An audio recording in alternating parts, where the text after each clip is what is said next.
Ketika Mao Zedong mendirikan Republik Rakyat Tiongkok pada 1949 dan berjanji membebaskan Taiwan, awalnya Amerika Serikat memutuskan tidak campur tangan.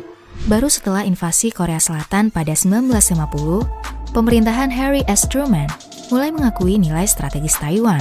4 tahun kemudian, pada 1954, Amerika menandatangani perjanjian pertahanan, berjanji melindungi Taiwan jika diserang, dan berisi tentang penolakan Amerika Serikat mengakui Republik Rakyat Tiongkok, sampai akhirnya Amerika Serikat menemui musuh terbesar lainnya, yaitu Uni Soviet. Sebagai tanggapan terhadap komunis di utara, Amerika akhirnya mengakui Tiongkok tahun 1979 atau dikenal dengan prinsip satu Tiongkok. Dalam salah satu klausulnya menyebutkan bahwa hanya ada satu Tiongkok dan Taiwan adalah bagian dari Tiongkok. Amerika Serikat mengakui RRT sebagai satu-satunya pemerintahan resmi Tiongkok, tetapi tidak mendefinisikan Tiongkok yang mana. Karena seperti diketahui, Taiwan juga menyebut diri mereka Tiongkok atau Cina. Posisi Amerika dulu dan sekarang adalah menyamarkan posisi.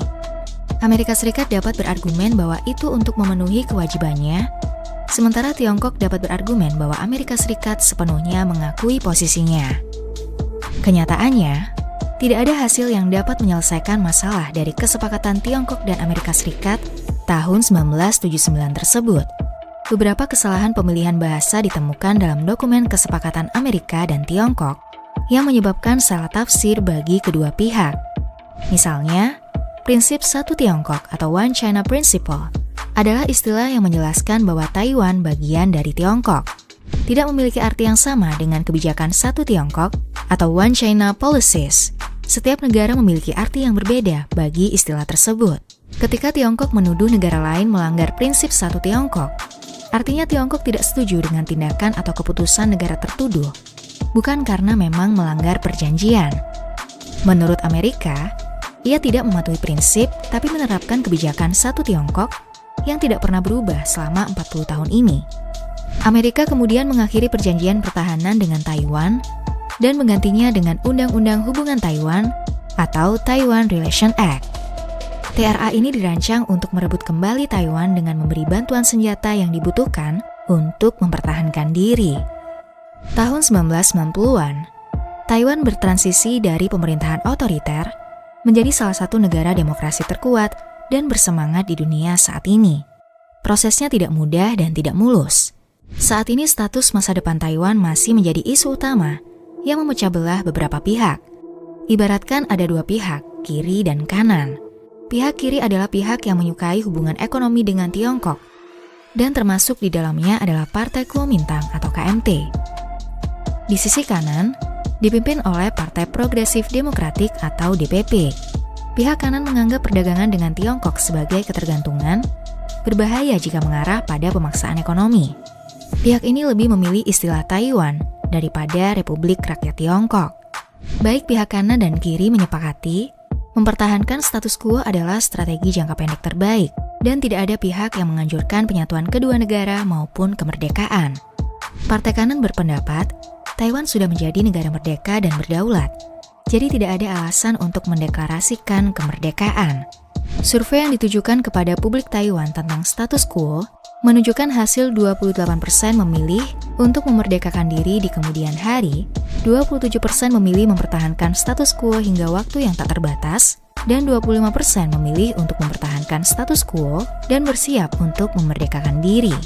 Bahkan hanya sekitar 5% yang memilih untuk bersatu dengan Tiongkok maupun merdeka secepatnya. Ironisnya, belahan dunia lain seperti Amerika Serikat panik ketika Tiongkok menerbangkan jet tempur melalui wilayah udara Taiwan. Publik Taiwan sudah terbiasa melihat hal itu terjadi. Sebagian besar puas hanya dengan menjaga hal-hal sebagaimana mestinya. Amerika Serikat secara resmi tidak mendukung kemerdekaan Taiwan dan mengambil posisi di mana ia tidak ingin Taiwan bersatu dengan Tiongkok atau mendeklarasikan kemerdekaannya sendiri yang akan mengakibatkan kekacauan.